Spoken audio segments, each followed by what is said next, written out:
Hey, how's it going, everybody? This is Joey Galvez, one half of your host of Explain Yourself, and I want to let you guys know about a really cool book from our friend of the show, Eli Shockey. This one is called The Greylock, and it's a story where magic is a commodity. Potions are sold at corner stores. Orcs and dwarves earn a living in cubicles, not on the battlefields. But there are those who resist the house's magic's laws. Branded a criminal and forced to live as a wand for hire, there is a spell slinger they call the Greylock. Check this one out. You guys can pre-order issue 3 right now with code JAN241939, and make sure you guys are heading over to your favorite LCS and letting them know that you want Greylock number 3, and maybe pick up the first 2 issues. You could do that at the Scout web store. So make sure you guys are grabbing the Greylock number 3, JAN241939 at previewsworld.com. Okay, everybody. I have something really cool to tell you about. If you haven't heard yet about Anchor, it's the easiest way to make a podcast. Let me explain here. It's free. There are creation tools that allow you to record and edit your podcast right from your phone or computer. Anchor will distribute your podcast for you so it can be heard on Spotify, Apple Podcasts, Stitcher, and more. You can make money from your podcast with no minimum listenership. It's everything you need to make a podcast in one single place. Now, the way that you can do this is you got to download the free Anchor app or go to anchor.fm. and then you can get started. It's really fun. We just switched over recently here at All Too Real 2, and I'm enjoying it so far. So be sure to check it out and let us know what you think.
Hey everybody, welcome to the All Too Real 2 podcast. Okay, so anyways, my name is Michael E. Cullen II. Yes, that's Michael E. Cullen II. And with me as always is... Nobody, nowhere man. Nowhere man. I don't know who I am right now anymore. I believe you. See, you look a lot like my friend Matt. Yeah, Matthew Haas. I don't know if I'm that person anymore. Matthew the dog balls Haas. The dog balls. Wait, Haas. no, that's not right. I hope that's not my nickname. No, it's not. We are currently just got done watching a spectacular film called Van Wilder Freshman Year.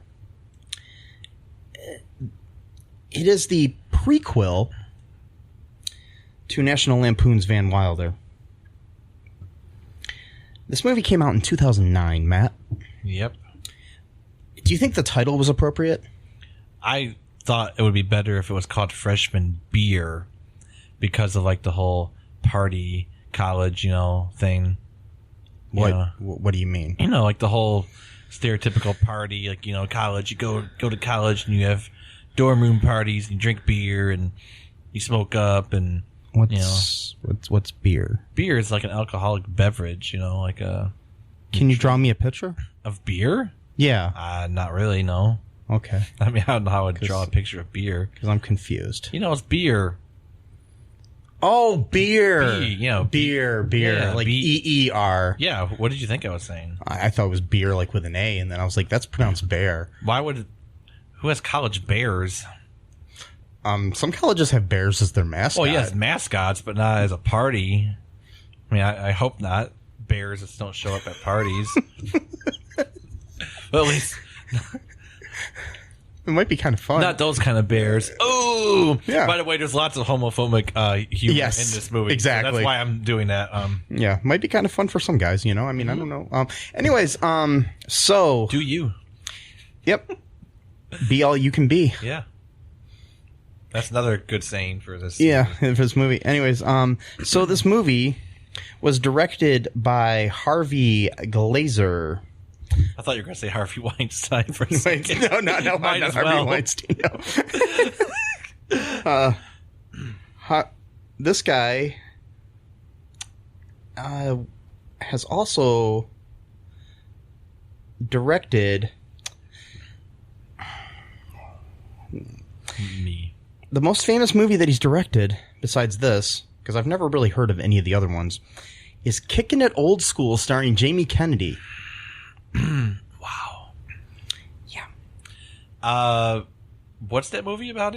I forgot what that movie's about. I think it's about a guy who was like in a coma, and he wakes up and he's still kicking it old school, like with old school type. I don't know. I remember watching it once, but wasn't there a movie where he was in called like Malibu something? Malibu's Most Wanted. Is that what it was? Yeah, it was another horrible. It was bad. Jamie Kennedy movie. It was a bad movie. Okay, but Jamie Kennedy, if you'd like to be on our podcast, we would love to have. We would love to have you. I mean, you can handle it. You did make a movie called Heckler, which was a documentary about people heckling, and it was really good. I liked it. So, anyways, The Mask Part 2. Yeah, we'll get to that. Son of the Mask. Sorry, yeah. Son of the Mask. We'll get to that movie someday. Okay. Yeah, it was. It starred Jonathan Bennett from nearby Rossford, Ohio. We're currently in Toledo, Ohio. If you haven't been aware of that before by listening to this podcast, and if this is the first episode you're listening to, please give us a 5-star review on Apple Podcasts or iTunes or whatever the fuck they're calling it this week. Sorry. Anyways, did I let you know that bothers me, Matt? Yeah. Yeah. That they keep changing their name or format or whatever. Whatever the fuck it is. Okay. They can't decide. No. But anyways, it also stars Kristen Cavallari. Yeah. Jonathan Bennett, by the way, is known from movies such as Mean Girls and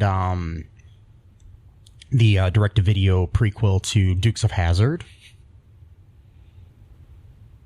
And many other movies, which I'm not looking up, and you can do that yourself if you'd like. See, this has gone beyond us informing you about the movies. Now it's just us ranting about the movies. You can do your own homework. Yes. I mean, Jonathan, I did meet once. Oh, yeah? Back when I was, like, younger. Okay. Which is any time before now. Okay. That's a very wide open window here of when you met him. And he was a very nice gentleman. Okay. Anyways, so... Wow. So, anyways, yeah, he went to Rossford High School. Did you meet him before this movie? No, maybe he didn't. I can't remember which you went. But what's that? Did you meet him before this movie came out? 2009? Yes, I did. So you met him pre-Van Wilder fame. Yes. Okay. Yes. Uh-huh. This movie also features Kurt Fuller as the Dean, Charles Reardon. Kurt Fuller you will know from, like, everything. Yeah, he's been in, like, so many movies. Yeah, and he has a twin brother who's an actor as well. Really? Yes. Oh, wow. I believe they're twins. They're at least brothers. And the female lead of this movie is Kristen Cavallari, who you know from Kristen Cavallari type stuff. Yeah. That's very descriptive. Yeah, you know from, like, Veronica Mars and Veronica Mars and stuff like that. And also The Hills. Right? Was she on The Hills? I think said so. so when I think so. Let me see. Self. Yeah, she was on that. When they did that joke about, about like, The do you want to Hills. watch Mean Girls? And the guy's like, no. Yes, she was on... I'm trying to figure out where people know her from. Because she's one of those people that was famous after I gave a crap about people. I'm joking. Okay. Yeah, she was on The Hills. Wow. She was on The Hills. After And I gave a crap. I'm joking, people. Wow. This movie's made me bitter. It is. It's a bad movie, guys. It's really bad. Yeah, no, she was on The Hills for years. Yeah. I don't think I've ever watched a single episode of that show. I'm not bragging either. I'm not doing that thing like, oh, I haven't watched Game of Thrones. I'm so cool. Yeah, go fuck off. Wasn't The Hills? I mean, she played herself on that. That's one of those like pseudo reality. Was that what it shows. was? So yeah. it wasn't a real show then? No, it's like a reality show. Okay. Yeah, it was kind of like I don't know if it was before or after like Jersey Shore and that shit. Yeah. So she played herself. Yeah. Okay. I mean, I have watched an episode or two of Jersey Shore. Mm-hmm. Really? Yeah. Is that any good? I had to follow around Angelina Pavarnik from that show. Oh yeah, for that's like right. 2 days for a radio station. So what, you watched it just to get like more familiar with her work or whatever? Yeah, or? it was after I met her too. Oh, okay. Yeah, I don't know. She was very attractive and nice. But anyways, she gave me a bunch of like behind the scenes gossip of a show that I had never seen. Wow. So I didn't really care. I was like, okay, yeah. So you guys had to film that like 4 times. Okay, that's cool. Yeah, I remember what you're talking about. But anyways, if you're listening, Angelina, and you'd like to be on this show, we are Facebook friends. You can find me on Facebook. Anyways, just burn those bridges. Yes. All of them. No, she seems cool. Anyways, so I just don't. I mean, I think she left the show after a bit too, and she really? came back from time to time. But she was used to getting big fights with everybody on there and stuff. So she was kind of the wild card, Yeah. or whatever. Yeah. Charlie wild Yeah. card. Yeah, sorry. Ooh, that's okay. So what happens in this glorious prequel to Van Wilder that we definitely needed to have somebody, Jonathan Bennett, who does a decent job in this movie. I will give him that. He's not quite Ryan Reynolds, but then again, Ryan Reynolds isn't quite Ryan Reynolds in Van Wilder because I really don't care for that movie that much. That's just my own. It's one of those dumb party college movies. I mean, I never really liked them. So basically, I think this movie, okay, you take Police Academy, you take Van Wilder, take some American Pie, and some like Porky's and stuff like that, and throw it all in a blender, and make it in 2009. You get this movie. Yes. This movie. So I'm having trouble actually remembering what happened because it was such a trippy experience watching this movie. So like, it starts off with Van Wilder giving like his high school like valedictorian speech or whatever. Well, he was introducing the valedictorian. That's right. He was introducing the valedictorian who gave him a blowjob. He was doing some valedictorian type stuff. Anyways, speaking of Police Academy, that actually happened in Police Academy. Did it? So, yeah, someone did that. Gave somebody a blowjob. Like it's been a long time since I've seen it. I'm not sure which Police Academy one, but one of the movies. So they could have got that idea. So then he's doing the whole thing where he's saying really suggestive words that correspond with what's going on. And of course, you, the audience, is supposed to be like, aha, you get it. He said the word come. He said head. Or some stupid fucking bullshit. Anyway, so I'm sorry. I'm just really angry. But deep breaths. We can make so it. then she, after she's done with him, and then she's now the valedictorian, but they don't even have her speak. And they move on to the next scene. So, okay. Yeah. And then his dad is there, seeing him off, and they were supposed to go to Amsterdam together, which is kind of a weird. Well, they're probably just good buds. I guess so. Yeah, nice relationship. But his dad has to work because he's owns like a sand company, I guess, and some kind of company. Some guy from Dubai named. Did he just say his name was Sheikh Mohammed or Khalid Sheikh Mohammed? I think he just said Sheikh Mohammed. Okay, which just doesn't make any sense because no one's name is Sheikh. That's a title, so that's like. Well, maybe he was just saying that Okay. Because I mean, I guess you would say something like, "Hey, this is my friend Colonel Sanders." Right. I'm just saying, because me and Colonel Sanders are like this, right, folks. Just in case you're wondering, I'm really good friends with a dead dude. Cool. Wait. Anyways, so the Sheikh Mohammed from Dubai, I think he said Dubai, was it? He wants a bunch of sand. So, and his company's the one that won the contract to do it, and it's probably going to make a bunch of money. So he's got to go to work, and Van is saying, hey, why can't I just skip college and just go to work with you, I already pretty much know the business as it is. You know, it's easy learning curve. And then his dad goes on this whole thing about tradition that every single Wilder has gone to this school or graduated from the school since how many generations? I think he was the fifth one. Yeah, or going to be the fifth one. He's Vance Wilder the fifth. So, you know, you don't throw away tradition or whatever type of, you know, balk at it. So then, you know, you pretty much keep keep the family name, you know, good reputation, I guess is the word. So, you know, he sends his son off to this kind of military school type of, is it a military school or is it just that? I think the school just has an ROTC. But he's the dean, though, so that the dean is part of this military world or something. I don't know. So I don't know, yeah. Because I don't remember anything about that in the first movie, but it's been years since I've seen the first movie. Yeah, I don't remember anything about the ROTC, running the school. But, so that's and I mean the whole thing with this connection to the other movie makes no sense anyways, because they have more modern conveniences in this movie than they did in the previous one. Yeah, exactly. Like iPhones and whatnot and stuff. So if it takes place before the other events, they have better technology. So I don't know. They didn't think it through. They didn't. I mean, it was a cash grab. It was, yeah. And the dean, of course, is the dude. I forgot his name, but the really famous guy that you've seen in probably every. Oh yeah, movie. Kurt Fuller. He plays the dean, who's like this stereotypical hard ass, you know, rule book, go by the rules type of thing. He doesn't like Van Wilder because he doesn't like his father for some unexplained reason. They went to school together. My guess is that Van Wilder's father was just as much of a douchebag as he is. So, you know, it's easily to, you know, rub someone the wrong way when you have that kind of terrible personality. But so he's got it out for him. And the school is very like conservative, like you're not even allowed to kiss. Like they actually have rules, like signs: no kissing, no drinking, no partying.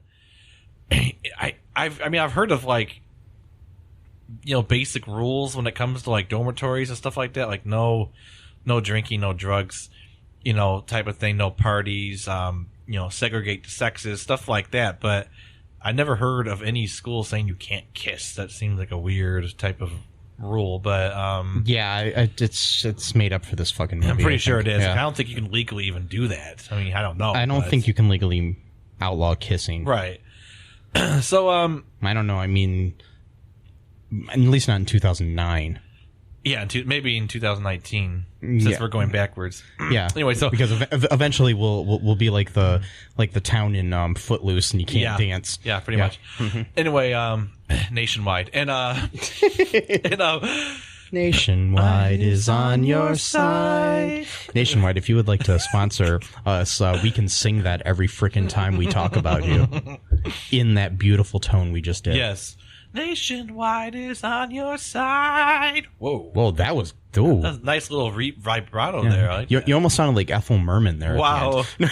Nationwide is on your side. I enjoyed that thoroughly, Matt. The Mountain Dew's kicking in. All right, so yes. Anyway, so they you know, he wants to have a party, but he can't, and then he goes into his dorm room. He breaks down the wall because his room is too small. Oh, that was nice. He breaks down the wall because his room is too small. And his dog has big balls. Yeah, he finds a dog later on. Anyways. So he breaks down the wall, and then he meets his roommate, who's a white guy with a Jamaican accent for some reason. Yeah, named Farley Marley or something. Farley Marley, who's a pothead. It's like, really, guys? And, Stereotype. Yeah, big time. But he's a white guy with a Jamaican accent, which means either he's from Jamaica. They said he is. Oh, they did actually say that? At one point, Van says to somebody, he's from Jamaica. Was he joking, though, or did he actually I don't know. He might have. Yeah. Because he does that. He jokes a lot. Yeah. But anyway, he's got this stereotypical Jamaican accent, and he's a stereotypical pothead. And he just, like, you know, is all high, and he's like, oh, what's going on? And Van Wilder's like, oh, I'm your new roommate, or whatever, dorm mate. And then, like, they somehow clean up the room really fast, and now it looks really nice, like, within a day. I'm like, okay. I guess Van Wilder's really good at construction. And then they want to go to this party, and then they meet this other dude whose name is Doom Fuck.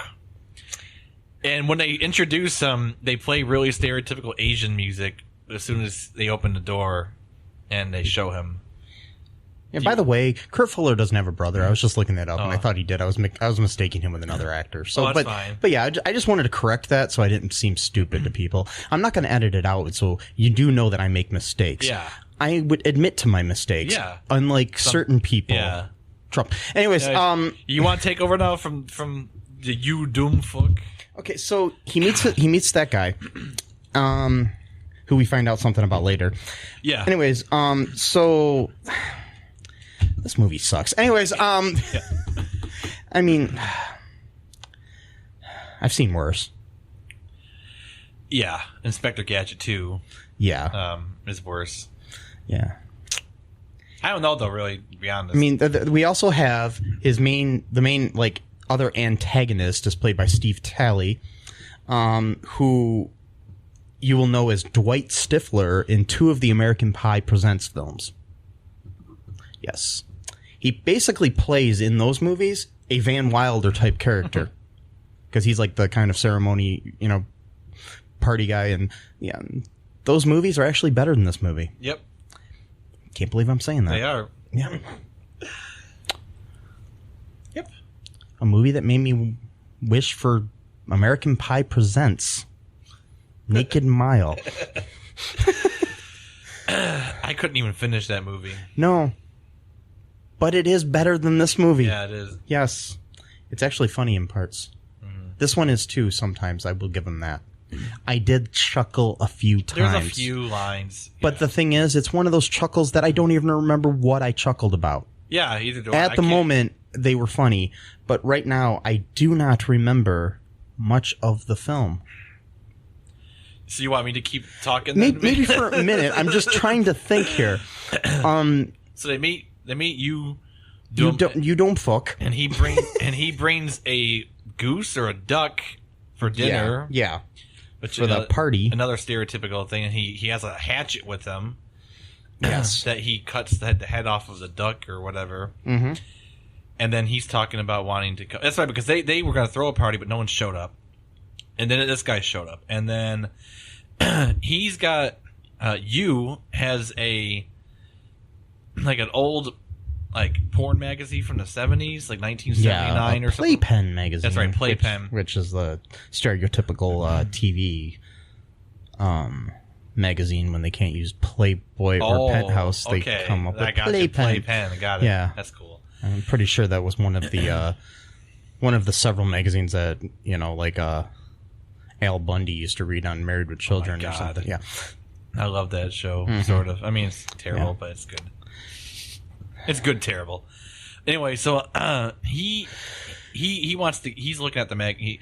Van, he's kind of impressed by it's like 1979 copy, and then he finds another ad to like a toga party or something like that. Yeah, and then they go to this. They go to this place. I remember this part. Mm-hmm. They think it's going to be a toga party, but it was like a Romans party or something like that about the Bible, and it was like a purification thing. Romans party. I guess they're going to read the book of Romans. Yes. Wow, I just got it. Yeah. Wow. And so they show up, and there's no drugs, sex, or alcohol allowed in this college and stuff. So they meet these prudish girls there, led by this character of Eve, played by Meredith Giangrande, Giangrande, Giangrande. Okay, whoa. Mm-hmm. Grande, I guess. Grande. Yeah. I don't know. But she's a cute girl with big lips. And and they're all praying on their knees facing the walls, which is really creepy. Yeah. And so basically they get like sacramental wine thrown on them for some reason. Which I'd never heard of that being a Christian as some thing. kind of like thing and everything. But then the next day, Van and his little cronies go around and steal all the vibrators from all of the women on campus for some reason. Well, all of the church women. Yeah, is it all of them? Because okay. they made a big thing about how they didn't have sex or whatever. But they were all so they broke and entered into these women into their dorm rooms and watched them masturbate. And stole their possessions and spied on them. So we got many crimes. So we got like stalking or well, we got stalking, breaking and entering, theft, and also like a sexual thing, voyeurism. There you go. So it's a good 4 crimes right there. Yeah, just like in American Bandcamp presents Bandcamp. You know, which we will release eventually, but I don't know if we have by the time this comes out. But they had several crimes committed in that. I'll give you a hint. There was some poison. Yes, right. There was poison in that. Well, you just listen to that one. Yeah, that's a good one. Anyway, so they get this wine on them, and they steal all these vibrators from the girls, and then they rig them up with somehow underneath the pews that the choir, which is made up of these girls, are sitting on behind the preacher at church. Mm-hmm. And Van has inside of his I don't know, what do they call that book that you hymnal. Read? Hymnal, that's it. Yeah. Wow. I was raised Catholic. That's what I was saying. I wasn't raised. Yeah. I never even went to church. Yeah. I know more about this than you know. I went to church for years, and it's been a few years, and I forgot what a hymnal is. Anyways, he brings his own hymnal, and it's got a little remote control in it that controls all of the vibrators underneath. But he doesn't have his. That's the thing. He caught the hymnal that the woman threw. Oh no, he gave it to her. Oh, he did. Okay, yeah, he had his own because he had his own behind his back. Oh god. And when he was offered one by the one girl, he says, "Oh, and that's okay. I brought my own." I thought. No. I was gonna say that seemed really kind of bad. Convenient. We're just really bad. Filming right there where it's like. No, I noticed that too. Okay. They did. He did have it. So. Right. He makes it so when the preacher's doing his little sermon thing. His little sermon thing, yeah. Yeah, where he's telling you that sex is bad. It's a sin. Yeah, pretty much. He said sin weird. He said it like scene. Did he? Yeah, it was weird. Anyways. So, I don't know. But yeah, all of a sudden all the vibrators go off and somehow get all the girls off. Okay. Through the wood of the pew. My whole thing for this scene is okay, well, one, you're committing a sex crime already again, which is like the second time you've done that in the movie. You're basically raping them. Because you're forcing an orgasm when that's not what they were doing at that moment or intending to do at that moment because they were at church. So That's one point. So sex crime, the second sex crime so far. Okay. And second point, unrelated to that, is I can understand having like an uncontrollable feeling and like, having some kind of like bodily like reactions to that, like an orgasm. What I don't understand though is like how they were all taking off their clothes. Like I don't really get that part. It seems a little bit like... I mean, I'm not a woman, but I'm just assuming that when a woman masturbates, she doesn't forget where she is. Well, plus, they weren't masturbating. No. It was happening to them. That's what I'm saying. Even if that's the case, I just don't think that... I don't know. It's just me. But, I don't know. If anybody would like to comment on that, feel free. That's a... Yeah, okay. So, any woman who's accidentally... had an orgasm in public, did you just completely just decide, hey, I'm just gonna take off my clothes, just throw all caution to the wind here and just enjoy the moment type of throw all caution and my clothes to the wind? Yeah. Oh wow, that was a good one. And because they're they're sitting there going like amen and hallelujah, and they're all breathing heavily and shit like that, and it's like, come on guys. And again, like I said before, on these, I've got this weird thing with sex humor. I don't know what it is. I'm not a prude at all when it comes to the actual thing itself. It bothers me to a point. As I've gotten older, I kind of just ignore it almost. It's like, maybe when I was a teenager, it would have been titillating, pun intended. But but now I'm just kind of like, as I'm older, I'm like, yeah, okay, whatever. Just deal with it, essentially. That's what I did. I'm just like, okay, whatever. Mm-hmm. The problem is, though, this movie's like this for every scene, though. Yeah. That's what the problem is. So I don't know. Do you want to take a break and get back to more of this, Matt? I'm kind of just, I don't know, something. So we'll be right back, folks. Hi, folks. This is Michael E. Cullen II from the podcast that you're listening to right now, along with Manager Matthew Haas. You got promoted? Yes. Damn it. Okay, anyways, folks, do you like the show Superstore? I don't know. I asked the folks and nobody's answering me. Because they're not here. Oh, but we love damn it. Yeah, we love it, though. Okay, folks, if you like it as much as we do, you're really going to like the Super Story podcast, which is a podcast where Matthew and I go episode by episode and give our little opinions and thoughts on it. Sometimes we have guests, sometimes we don't. Just depends on how we're feeling. Yeah. And, so if you like this podcast and like our little crazy banter, then you should definitely check this out. Or I might get sad. And when I get sad, it gets pretty sad. yeah, So I can't deal with him when he's sad. no one can really. So Yeah. So check out Super Story Podcast right here where you get this podcast, Super Story Podcast. Magus Elgar's apprentice, Udo Malaki, comes from a family of dangerous, exciting casters. Hi, I'm Udo Malaki, and, I do magic. Even if his ambitions only go as far as staying alive. You know, I was really hoping you were going to say something a bit more positive. Not exactly an ideal Magus. You can hear Udo Malaki and his exciting adventures in the upcoming radio comedy, Magus Elgar. Visit MagusElgar.com to download your copy today. And we are back. yes, we are. Hello, Mike. Hello, Matt. How are you doing tonight, this evening? Tonight, this evening. Today. Mm-hmm. Right now. This morning, technically. Yeah, because it is after midnight, I believe. Yes. Is it? Yes, Yeah, it's it is. 1:16 a.m. as we record this. I am doing splendid. I just saw the most wonderful movie. Really? What is it? I can't do it next. This movie... I don't even know what this accent is. This movie was most wonderful. It was called Van Wilder.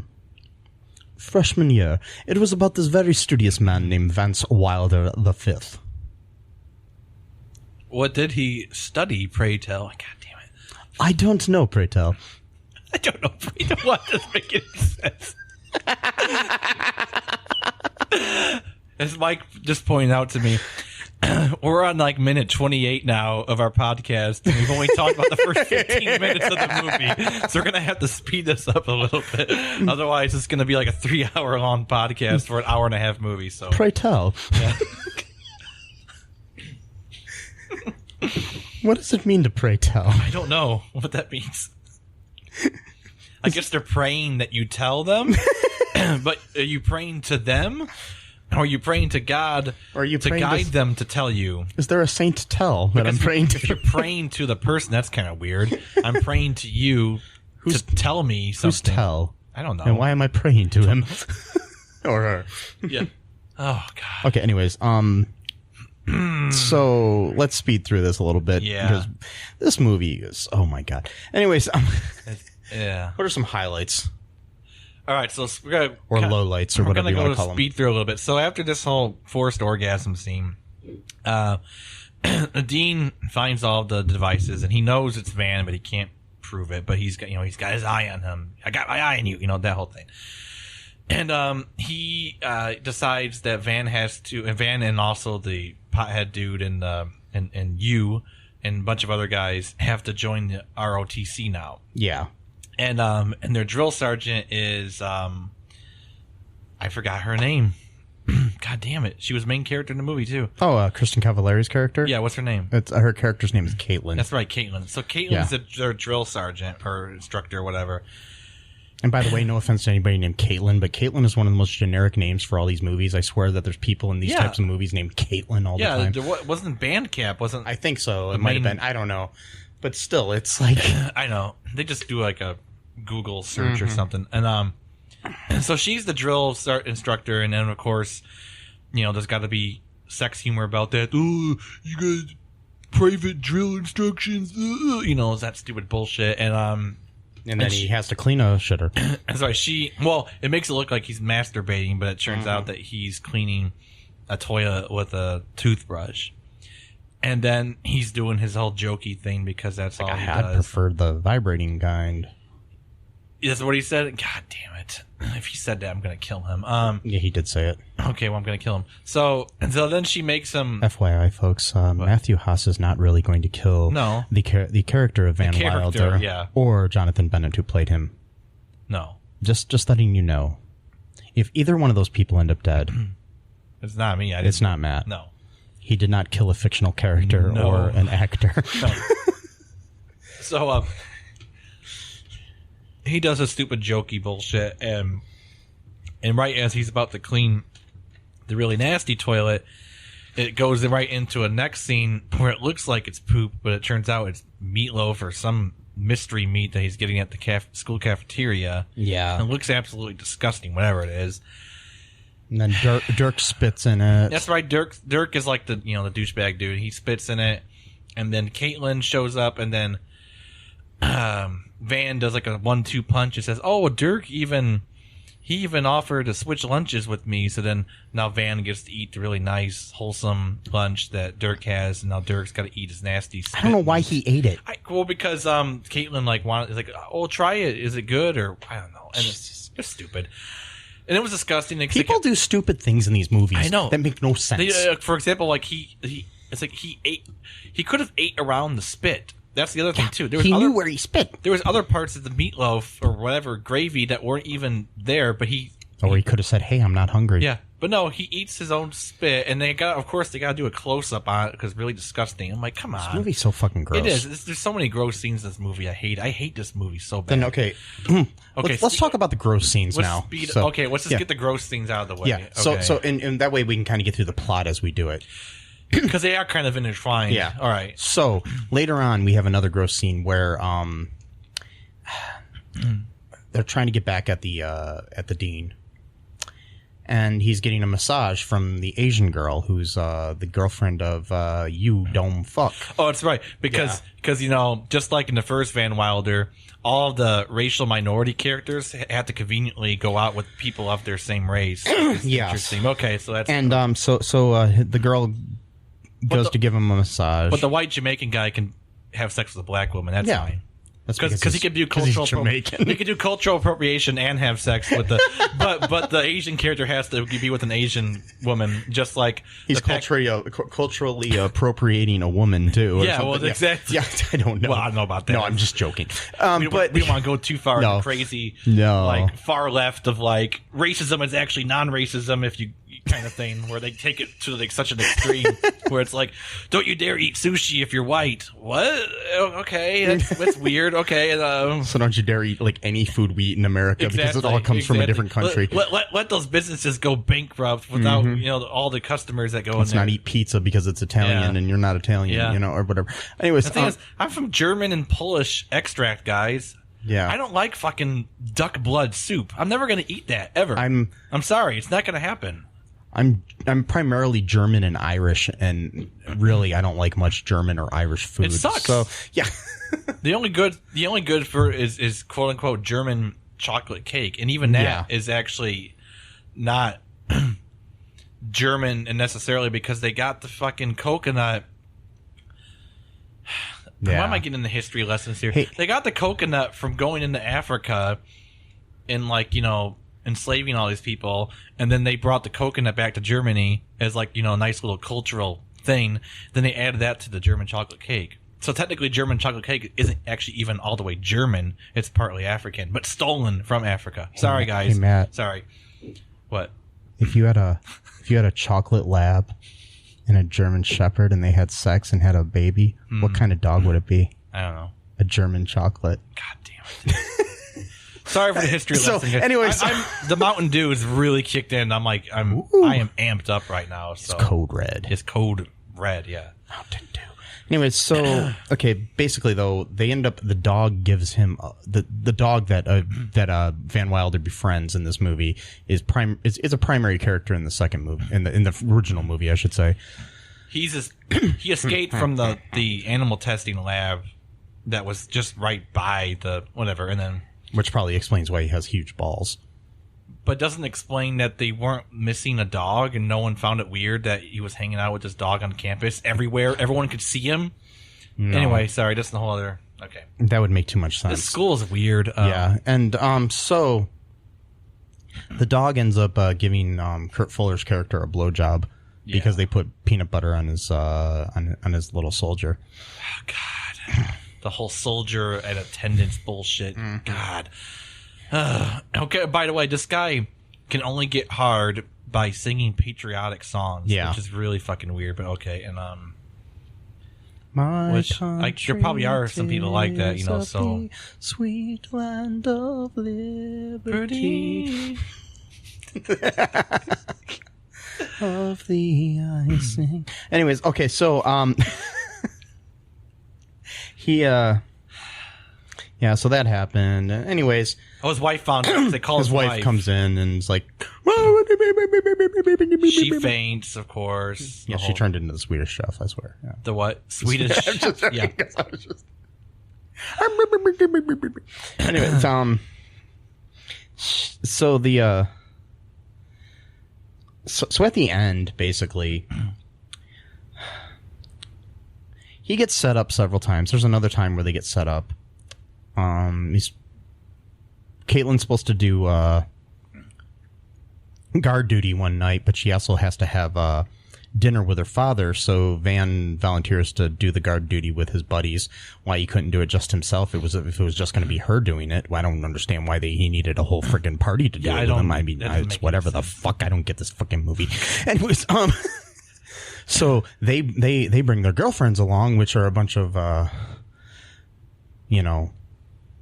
sluts. Well, they were the cheerleaders, weren't they? From the beginning. That's right, because there's a scene where he cuts their cheerleading outfits to be like skimpy or whatever at the football game. And the coach is played by the guy that played Enos on the original Dukes of Hazzard TV show, which brings us back to Dukes of Hazzard. Yeah, it's weird. Which tells me, Matt, we're going to have to watch Dukes of Hazzard. God.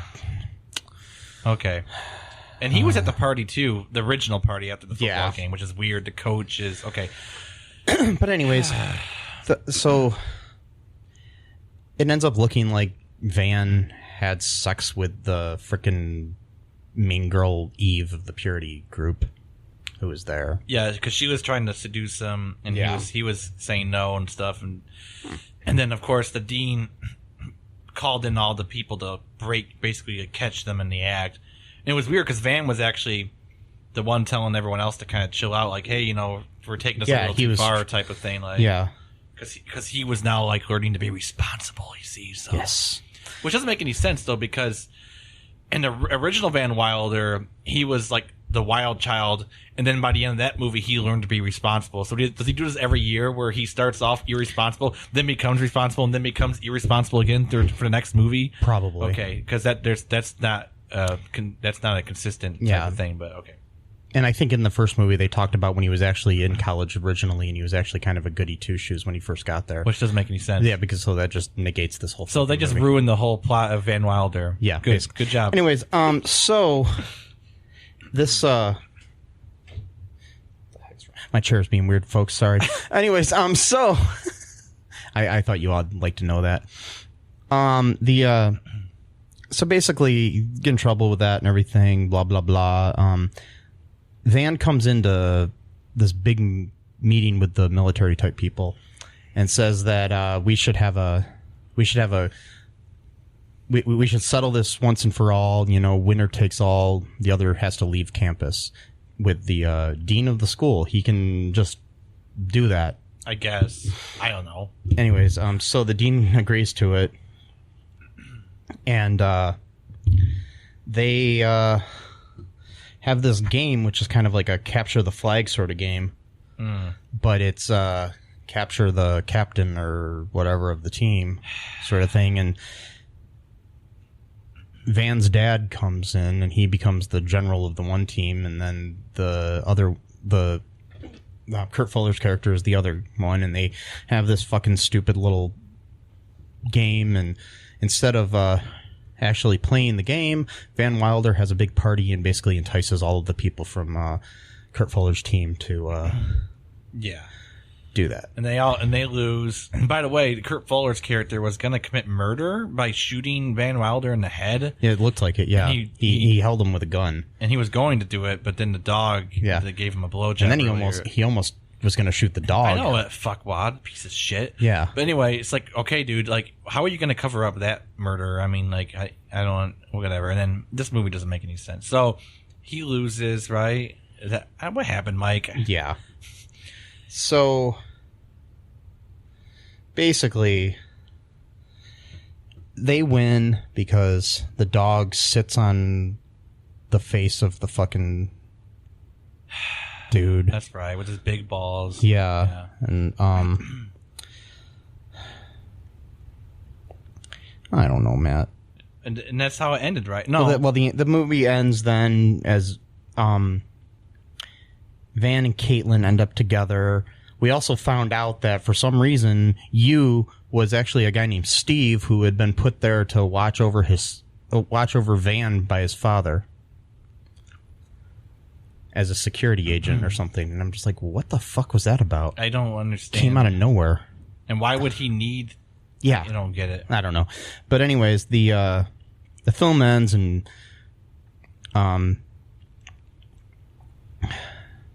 Van had left Dirk and Benedict. Benedict was also he was kind of a chubby guy who was a friend of Dirk, who has like homosexual tendencies, it seems, throughout the movie.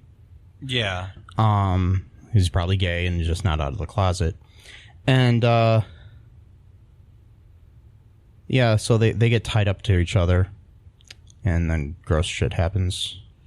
Yeah, there's a lot of... like this homosexual, like homophobia bullshit. There was a lot of dumb homophobic humor in this movie. I totally forgot about that character. Which is funny because, you know, Jonathan Bennett came out of the closet after this movie was out, I believe. He's you know, the star of the movie, and there's a lot of gay humor in the movie, and he's... Maybe this movie...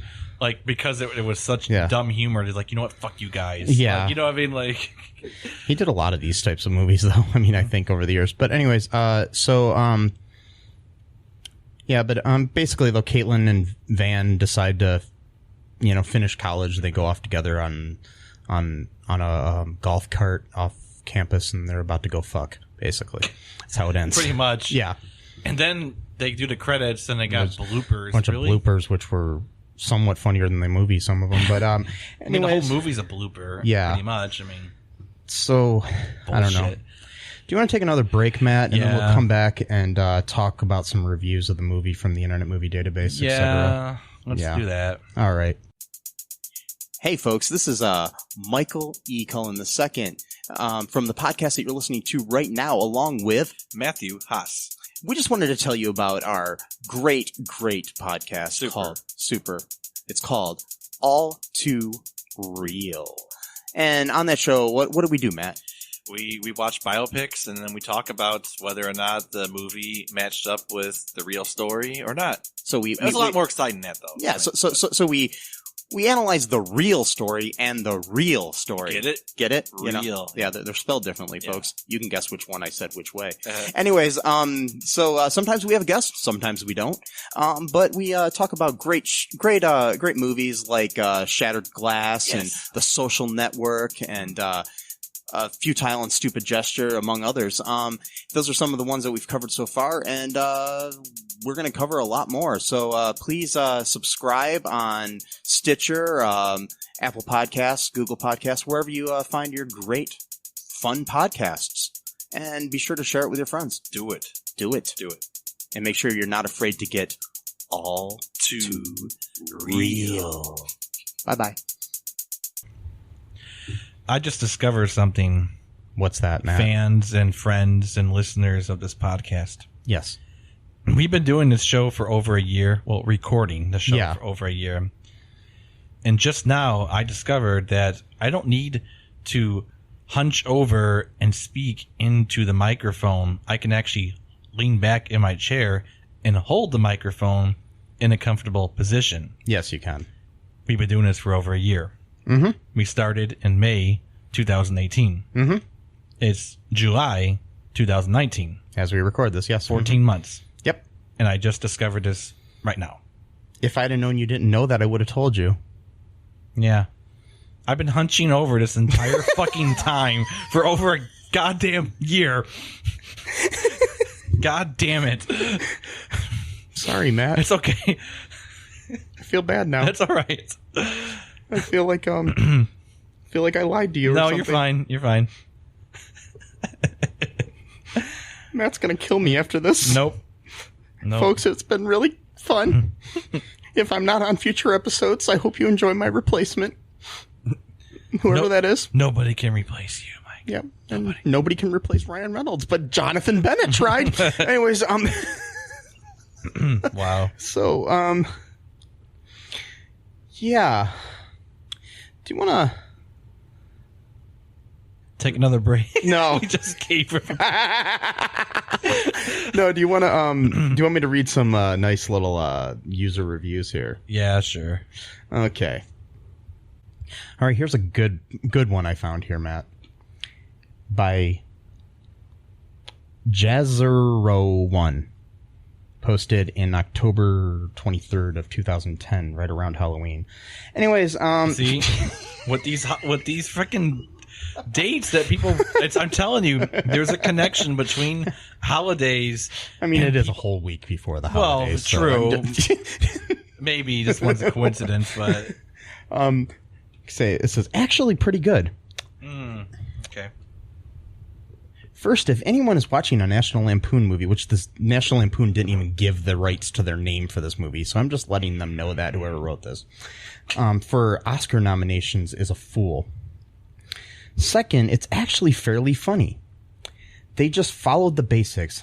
Lots of TNA and douchebag, a douchebag, a hero, and some chick between the douchebag and the hero, plus a lot of TNA.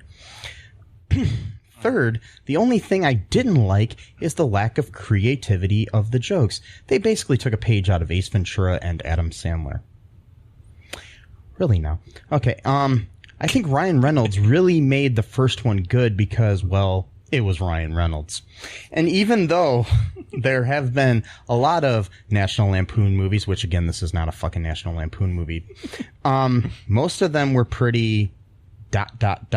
lame compared to this. Oh boy, the ... dots. Yes. Here we go. go. A 10 out of 10. Boy. Yeah. The Trump ... dots. Oh. No. What was that, Matt? Did Trump write that one with the ... dots?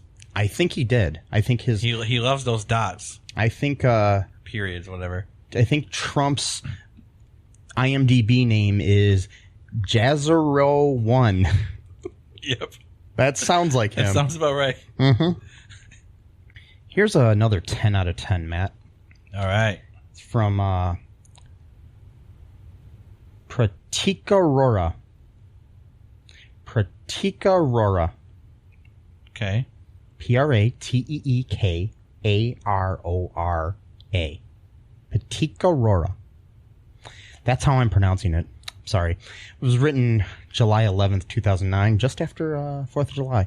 Anyways, Mm-hmm. See? Mm-hmm. Mm-hmm. It says, hoped it was more wilder. It's a 10 out of 10, too, by the way. Yeah. Anyways, if you were one of those who complains that this movie, like other Van Wilder or American Pie movies, don't have any story, then I am sorry. The joke is on you for expecting them to have one in the first place. As long as they have some coherent plot and can keep my interest till the end, I am fine. This movie just did that. I am one of those who watches such movies for its slapstick sex comedy, and this movie is full of it. Surprisingly, there is not a lot of nudity. There seemed to be a lot to me. Anyways, What do you... every scene... Maybe they didn't watch the... maybe we watched the unrated version or something. Maybe. However, this movie basically tells you how Van Wilder started his journey at Coolidge. Let me also make it clear that this is not even remotely close to Ryan Reynolds' Van Wilder 2002. Although the girl, Kristen Cavallari, in this movie is hot, But of course, Tara Reid and Amy Smart are different leagues. Hope to see more of her, Kristen Cavallari, in the series, if you know what I mean. Fucking get it? He wants to see her naked, folks. I don't know if you caught that. Did you catch that, Matt? Yeah, I got it. Okay, cool. All right, anyways. Go fuck yourself. The makers of the series have to work way harder than this if they want to be successful. Waiting for Van Wilder's sophomore year. Hopefully it will be much wilder than this. Here is a 10 just for encouragement. So that really wasn't a great review of the movie, but they still gave it a 10 out of 10 just for encouragement. Usually, they say A for effort, but that's not usually the case. They give you some encouragement, but they don't give you a full-on 100% grade. I mean, come on. Yeah. That's stupid. I don't know. I don't know either. Okay, here's the first bad one that I'm going to read here, Matt. All right. This is from Canadian Spade. It's like David Spade's cousin or something, I guess. I don't know. It's his cousin, eh? Anyways, 1 out of 10. Nothing to say. Want to know a better way to spend an hour and 38 minutes? Beat your head against the wall. You'll get more out of it. Why is there no option for 0 stars? That's all it says. Wow. That's great. Let me read another one here. Okay, I found... this movie surprisingly has a lot of good ratings. How? I don't know, but there's only like 2 1-star ratings, and this is the other one on IMDb. Okay. This one is 1 out of 10 by Siren J. AA -797-313124. Okay. And this was posted on September 4th of 2010. Nowhere near a holiday that I'm aware of. 9/11. Sorry. Is that a holiday? Really bad. Is that a holiday? Sort of is. I don't know. They commemorate it. I mean, I don't know. It's not really... Oh, God. All right, the headline for this is not funny, just stupid and annoying. I hate this movie. I couldn't watch the whole thing. It's just stupid. When I saw the first scene with the blowjob, I just thought Police Academy. Yeah, there we go. see? Yep. The movie looked for me like a cheap porno movie. The funny scenes would maybe be funny if the people wouldn't act so bad. I mean, everybody saw the girl coming out under the table after Van Wilder's speech, and everybody was acting like, oh, good, she was giving him a blowjob. Nice. And the other cliches, an Asian guy, a wannabe Jamaican guy, the military guys, an evil secret gay guy. That's just lame. Everything in this movie is unrealistic and stupid. I know that many comedies are a little unrealistic and stupid, but this one is too much. It's written for very dumb people. I like American Pie and some stupid teen comedies, but this one is like the Teletubbies. It's just sad. What the fuck is that? Doesn't make any sense. And I don't have to mention that the main actor is totally irritating with his baby face and his nonstop stupid faces expressions. Hey, he's from like Rossford. 2 miles away from here, so Yeah. don't you dare. And okay, their grammar is really bad in this. It says, the main actor is totally irritating with his baby face and his nonstop stupid faces expressions. Faces expressions. That's a new quote. Faces expressions. And my new favorite thing to say ever is this one is like the Teletubbies. It's just sad. How was the Teletubbies sad? I don't know. I don't really watch the Teletubbies, but As far as I know, it was like a children's show. It was happy. It was. From now on, though. And there was a secretly gay one, too, though. But maybe I'm joking. Oh, yeah. No. Jerry Falwell, Tinky Winky's homosexual, according to that dead bastard. Yeah. Whoa. Sorry. Rest in hell. Yeah. Anyways, so, one thing that'll make me happy and not sad like the Teletubbies is if you go onto Apple Podcasts and give us a 5-star review. Or whatever they're calling it this week. As Mike is. Maybe they're calling it Sad Teletubbies. Sad? Yeah. Sad Teletubbies Podcast. Sad. That'll be our new show, actually. It's going to be... We're just going to be crying while watching Teletubbies. It's not even a podcast. It's just like you're going to film us watching Teletubbies and being sad. Yeah, it'll be a new form of therapy. It'll be called the Telebuddies podcast.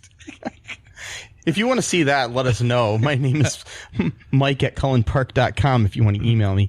Anyways, and you can contact me by... You can't really, but carrier pigeon. Yeah, carrier pigeon or a God damn, what they call it in Harry Potter. I'm like a Harry Potter fiend. How am I forget the owls? Owl post. There we go. Owl post. Yes. God damn it. Mm-hmm. I almost felt Teletubby sad for you, Matt, because I couldn't remember that. I know. Yeah.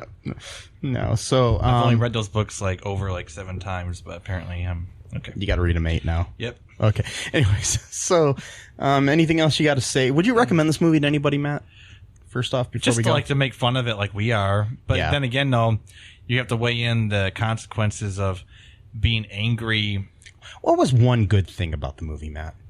Like the few lines here and there that I can't remember. Yes, I don't remember what they were. I remember they were like a little bit okay, but they passed so quickly, and then it went right into another shitty scene. So I don't remember. I think the cameramen knew how to turn on the cameras. Okay, that's cool. So they got that down. Yeah, and they put it on film or tape or digital or whatever. By the way, did the Asian woman even have a name in this movie? I don't know. That was Yu's girlfriend. And was she working with him that whole time? That's what I'm wondering. Or was Maybe she was. Student? I don't know. That's a good question. Because I'm trying to remember if she was with him at the end. Her name was Dong Mei. Oh, that's right. She did introduce herself to him that one time. That was it. Or Dong Mi. I don't know. Yeah. Maybe that was like a pun for a dong or something. I don't know. But anyways... Oh yeah, probably some transphobic humor in there too, or something like that. No, I don't. Or maybe it was like dong me, like hey, you should dong me. Oh, I don't know. Okay. Anyways, so well, every time he was looking down at her, he'd be like, "Whoa," So I don't know if that was meant to be like, "Oh, you get it? She's got a dick," type of bullshit. I don't know. I don't know. I didn't get that really. But well, you at that point, you actually. Oh, I had to leave the room for a minute. You had to fix the air conditioner or whatever. Yes. Yes, I was so enthralled with this movie that I decided to fix my air conditioner. Well, you didn't fix it, you know what I mean. I know, but I'm just saying. You checked on it. Yes. I think you missed that scene. I don't know. Who it's cares? Okay. Anyway, so I'm just saying. Usually with homophobia, you usually are not that far from the transphobia. So in 2009 at least. Yeah, anyways, exactly. So don't watch this movie, folks, unless you have some buddies you want to watch it with. Yeah, don't watch it alone. Yeah, because that would be Teletubby sad. That would be very Teletubby sad. Yes. Don't drink while watching it either. You'll be really sad at that point. So it'd be very Tinky Winky sad. Yes. And but don't be Tinky Winky sad, and be sure to, like I said, leave us a 5-star review. Let us know if you have anything. If you leave us a review, we are going to pick anybody that leaves us a review. We're going to pick one person to officially get a T-shirt or a whatever you want off of our TeePublic. So make sure you check that out too. That's going to be in our little show notes. Woo! But for right now, we've been talking for almost an hour, so we should probably say Nationwide is on your side. That was terrible. Let's do it again. Nationwide is on your side. Bye-bye. Thanks for listening to All Too Real 2 podcast, a Cullen Park production. Produced and edited by Michael E. Cullen II. Music by Matthew Hawes. Subscribe and share the show. Visit us at cullenpark.com.